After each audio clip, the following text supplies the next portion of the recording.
আমি এক মনে বই পড়ছিলাম। আমার 5 বছরের ছোট্ট মেয়েটা বারান্দায় রান্নাবাটি খেলছে।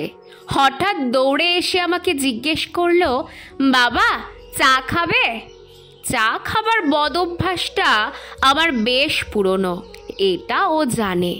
আমি ওর খেলনার কাপে চুমুক দিয়ে তৃপ্তির ভান করে বললাম, খুব ভালো হয়েছে মা, আর 1 কাপ খাবে? না মা, আমি পড়াশোনা করছি। তাহলে হরলিক্স খাও, শক্তি হবে। আমি ওর দিকে তাকালাম।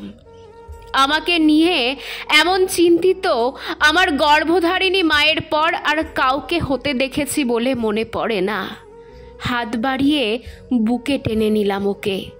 ঘাড়ে মাথা দিয়ে ও চুপ করে শুয়ে আছে। ওর মাথার ঘ্রাণে আমার চোখ ঝাপসা হয়ে আসছে। আহা মা, আহারে বন্ধন। মাঝে মাঝেই আমার চোখ ভিজে যায় কেন? সব কন্যার বাবাই কি আমার মতো লুকিয়ে কাঁদে? আমার বিয়ের দিন বিদায় বেলায় আমার শ্বশুর তার মেয়েকে বুকে জড়িয়ে কেঁদেছিলেন। কম্পিত হাতে আমার হাত চেপে ধরে বলেছিলেন, মেয়েটা আমার বড্ড আদরের, ও ভুল করলে আমাকে বলবে বাবা, ওকে বকাঝকা করো না। আমি সুবোধ বালকের মতো মাথা নেড়ে বলেছিলাম, ঠিক আছে বাবা। আমি আমার কথা রাখিনি। সংসার জীবনের টানাপোড়েনে আমি আরেকজনের কন্যাকে কাঁদিয়েছি, বকাঝকাও করেছি। আমি জানি আমার স্ত্রী এগুলো মনে রাখে না। সে এখন একমাত্র আমার সংসার নিয়েই চিন্তিত। এর বাইরে তার মাথায় কিছু কাজ করে না। সে তার বাবার বলয় থেকে বের হয়ে এসে তৈরি করেছে আলাদা এক বৃত্ত। সেই বৃত্তের কেন্দ্রে শুধুই আমার 2 সন্তান আর প্রচণ্ড ব্যস্ত আমি। তার পৃথিবীটা আজ শুধুমাত্র আমাদেরকে ঘিরেই আবর্তিত হয়।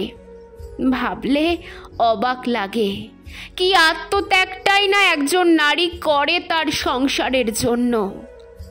আমার ছোট্ট মেয়েটাও একদিন আমাকে কাঁদিয়ে আর এক বৃত্তে চলে যাবে। আমাকেও হয়তো আরেক যুবকের হাত ধরে একই কথার পুনরাবৃত্তি করতে হবে। আমি চাই না আমার ব্যর্থতা আমার কন্যা সন্তানকে স্পর্শ করুক। আমি ক্ষমা প্রার্থী কথা রাখতে না পারার জন্য। কন্যার পিতা হওয়া অনেক কষ্টের। কতটুকু কষ্টের সেটা পিতা হবার পূর্বে অনুভূত হয় না। আমার চোখের কোণায় অশ্রু গাঢ় হচ্ছে। আমার ছোট্ট মেয়েটা খুবই অস্থির হয়ে উঠেছে। ভুরু কুঁচকে পড়ার চেষ্টা করছে এক অপরাধীর জবানবন্দি। ওর চোখেও অশ্রু। কি জানি, মেয়েরা সম্ভবত বাবার অনুভূতি পড়তে পারে। সৃষ্টিকর্তা মেয়েদেরকে বাবার অনুভূতি পড়তে পারার এক অদ্ভুত শক্তি দিয়ে পৃথিবীতে পাঠান।